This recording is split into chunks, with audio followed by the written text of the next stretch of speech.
hope you enjoy these 3 Home Alone horror stories, and snoop around on my channel for more. Welcome to my dark little corner of the internet. Let's get into it. I work as a private music instructor, teaching guitar and piano in my home in the evenings. I have a few adult clients, but my students are mostly elementary school kids. Some are teens whose parents hire me so their kids can just add to their college admissions forms mostly, but I can't complain. It's a decent source of income doing something I love. Generally, the students are dropped off or the parent stays and listens to the lesson. I actually preferred to have the parent stay because then the lesson would wrap up on time and I wouldn't have to wait for them to be picked up. I was contacted by a woman named Heather who wanted me to teach her 9-year-old daughter how to play the piano. She told me she got my info from Facebook and asked me a few questions, and we set up the first lesson, which Heather wanted to schedule at 8 p.m. in the evening because she was a single mom and worked until 7. This was later than I normally taught, but I didn't want to lose a potential long-term student. The night of the lesson was a rainy night, and it was dark by the time I heard her car pull up. Through the window, I saw a woman standing outside my door. She was thin and tall, and she was wearing a long coat.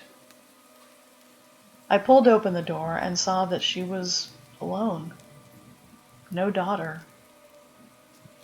She smiled and introduced herself, but she had kind of a weird, spaced-out look. She kind of creeped me out when she did look at me because her stare was intense. I felt like she was staring me down in a way. I brushed it off, thinking the rain was just getting to me. I asked her where her daughter was, and she said her daughter didn't want piano lessons, so she had come for the lesson herself. Another red flag. She had said her daughter was 9 and that she was a single mom, so who was watching her kid? Again, I brushed it off. Who was I to assume she didn't have someone to watch her kid? I didn't know her. I invited Heather in and started asking her the usual questions about how much she knew about music and playing the piano. She seemed distracted, looking around, and she didn't really answer my questions. She suddenly spun around, like she was trying to change the subject, and started asking me questions. Like if I lived alone, if I had a day job, personal things like that. I wanted to be polite, so I told her that I did have a regular job but gave lessons in the evenings, and that I lived alone. She smiled, and I showed her into the piano room where I stood as she sat on the piano bench. She asked me if I had a dog, and I saw that she had spotted my dog's bowl by the wall. I explained that my dog had passed a few weeks ago, and I hadn't had the heart to take the bowl up yet. She smiled at me, which was strange. I expected her to say something like, "Oh, I'm so sorry," or something like that, but she just smiled. This was a weird way to start a lesson. Just then, her phone buzzed and she checked it, reading a message for what seemed like a long time. I admit I was getting annoyed with her at this point. She stood up and asked if she could go to the bathroom. I showed her to the bathroom and walked back to the piano room to wait. I didn't want to be creepy and wait outside the bathroom. While I waited, I turned on some music, so I wasn't just sitting there in total silence. After a few minutes went by and she hadn't come back, I turned the volume down and listened to hear if she was on her way back. But what I heard was the rain, louder than it should be. Walking out of the piano room, I saw my front door was wide open and Heather was gone. I checked the bathroom, and when I saw nothing was out of place, I just shook my head. I sent her a message to the number she had given me, but there was no response.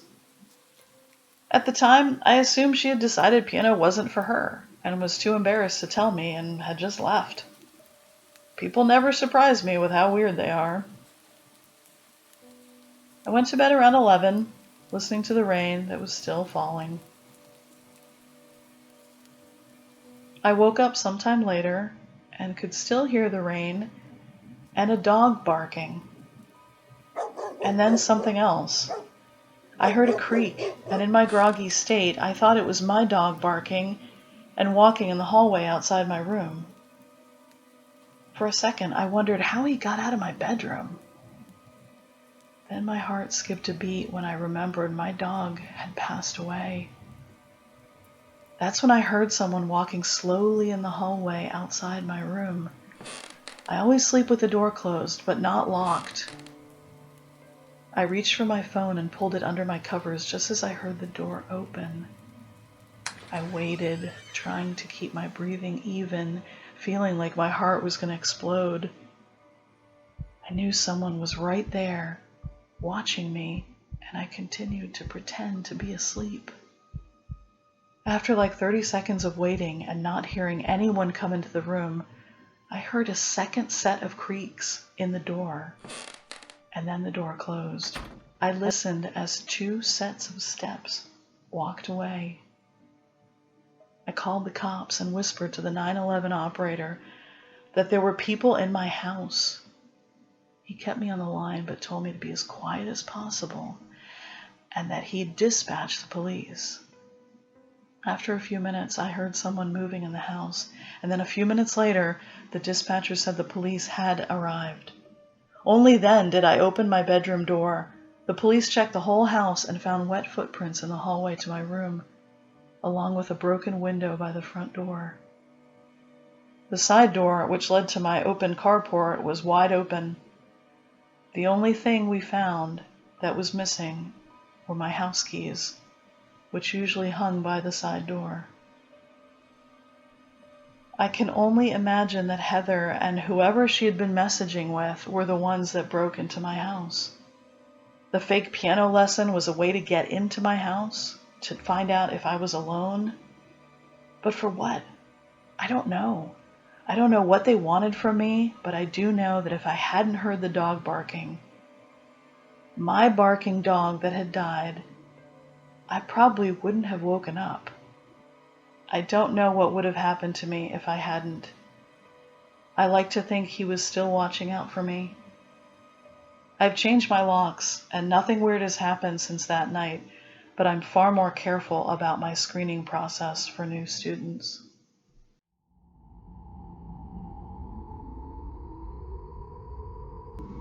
It's gonna be a big one. Another round of storm warnings came on the old TV, blaring loud enough for me to hear from the door. I shut it behind me and faced the fire, feeling the heat melt the snow on my eyebrows. Of course it was going to be bad. It was January in Maine. I put the bin of snacks and alcohol down and slipped out of my coat. Too tired to bring the rest of the food and clothes in from the truck, I slumped in front of the TV, watching the purples and blues of the cold front extend far across the map over the territory of my small camp. Enough of that. I was up to camp to get away from all that noise. I switched the channel. The woodpile was stocked, and I had enough food in the truck for a week. Even if it snowed all night, I'd plowed enough to reach the truck in the morning. They always made it out to be way worse than it was anyhow. I sat in the big chair and poured another glass of whiskey. The silence must have woken me up. I must have passed out because it was full dark now and the TV was off. It was colder, too. Fire was out. The cabin was silent, and I realized the storm must have knocked out the power. I pulled on my coat and got up to get my boots when I saw something move through the window. There shouldn't be anyone around for miles. I stood for a second, trying to lose the grogginess. There was definitely someone or something outside. I heard someone walking on the steps of the cabin, and I grabbed my rifle. Looking out the small window, I couldn't see another car, just my own truck. A voice that was very close to the door said to open up, it was the police. I knew it wasn't the police, not without a vehicle. I told him I was armed and he needed to leave immediately. I heard one loud bang on the door, and then everything went silent again.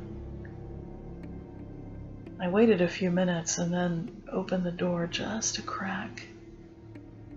The night was bright because of the snow, but there was no visibility. I could only see a few feet through the crack in the door. I stepped out and saw footsteps all around the cabin. I could see they led towards the woods, but there were several sets of them, not a single set.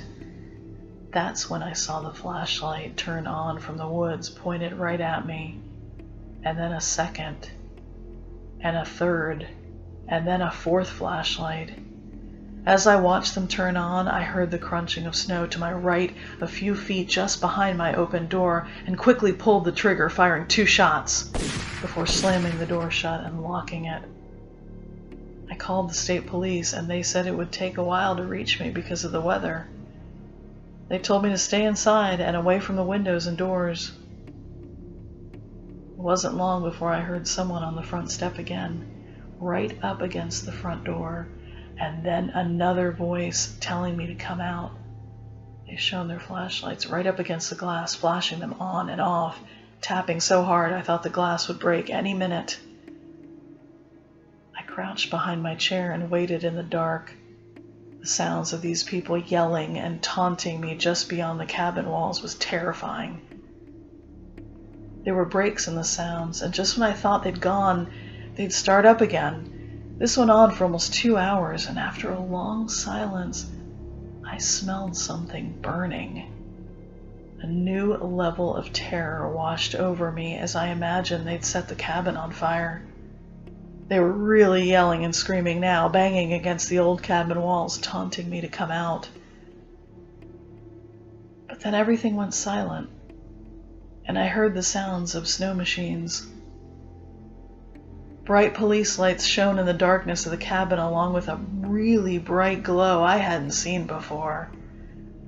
When I stepped outside, I saw they had set my truck on fire along with all my gear and food. There were tracks leading into the woods, but the police didn't want to follow them in the storm. When they were able to search, the storm had been so bad it covered any trace of movement through the woods. These guys just got away with it. That was the single worst night of my life. I don't know why they targeted me or how far they would have gone if the police hadn't arrived.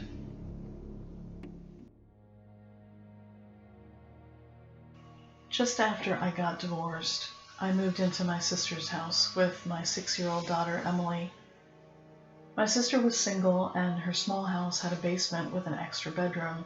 It was just enough space for us until I got back on my feet. There was a new apartment building going up behind her house, and I planned on checking the place out once it was done, so I could stay close to my sister. Emily was old enough to know things had changed and that she wouldn't see her dad as often, but I wanted to keep things as normal as possible for her as we adjusted. Playtime in the yard, meals at the same time of day. I just wanted to keep the chaos to a minimum. 3 Sundays ago, Emily and I were in the backyard. She was playing with her toys, and I was working on my laptop in a lawn chair. We were both just enjoying the sunshine. Emily would check in with me and then run off like kids do, but she really got my attention when she ran over and asked me about the stars. This got my attention because the sun was still shining. I looked up just in time to see a bright light flash in one of the gaping dark spaces where a window was to be installed in the apartments behind my sister's yard. Because of the sun's glare, my eyes only caught a slight shift of something move in the dark building, and by the time I raised my hand to my eyes to cover the glare, the window was empty. Because it was a Sunday, the construction site was quiet, so I was confused at first until I realized what I had probably seen was a camera flash. I gathered Emily up and we went inside. It creeped me out thinking someone was up there watching us, and who knows for how long. I pulled the curtains at the back of the house closed, hoping whoever was out there would just go away since they couldn't see us anymore. I assumed that was the end of it. Just the same, I made a mental note of telling my sister in the morning. She was a nurse and was working an overnight shift. Emily's dad was scheduled to pick her up for a visit, and I packed her overnight bag. It was 5:30 when he picked her up, and I put on a movie, stretching out on the big basement couch. A little while later, I had to go to the bathroom and got up off the couch and noticed one of the small glass block frosted windows high on the basement wall was dark, while the other one still had the distorted glow of the fading sunset. The windows were small, but I could have sworn they were both unobstructed before. I really couldn't remember if there were bushes or plants in front of them. I stood looking at the dark window for a second, but when nothing changed, I went to the bathroom and laughed at myself a little, assuming the horror movie I was watching was just getting to me. I turned the movie back on, and when it was finished, I texted with my sister, who was having a slow night at work. Without the noise from the movie, the house was silent. Until it wasn't. I heard a thump above my head, and then a creak. For a second, I thought it might be my sister, but I had just been texting with her, and she was still at work, which was about 40 minutes away. Holding my breath, I listened as more creaks sounded above my head. They were heavy, long creaks moving towards the back door. I texted my sister, and she said she would call the police. Trying to be as quiet as possible and still listen to the footsteps moving away, I climbed the basement stairs. At the closed door, I listened, standing perfectly still, and heard nothing. I waited there until I heard the police bang on the door. Only then did I open the basement door slowly. I was so scared to cross the length of the house to the front door, not knowing if whoever was in the house might still be there, waiting for me. Instead, I saw a photograph on the floor just in front of the basement door. It was a picture of me on the basement couch watching the movie, with the words, "See you soon." In the picture, the basement window is clearly visible, and it's as bright as the other window beside it. Whoever was in the house had been there beside the window watching me and waiting. They had probably come into the house when I was in the bathroom.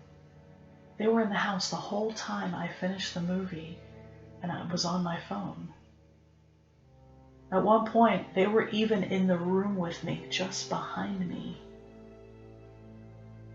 The police stayed until my sister came home early, and I told them about the camera flash of the construction site behind us. They checked the house first and didn't find anything broken or stolen, but the back door was open. I had probably left it unlocked when I'd come back inside with Emily earlier, and whoever was inside was the same person who had been taking pictures.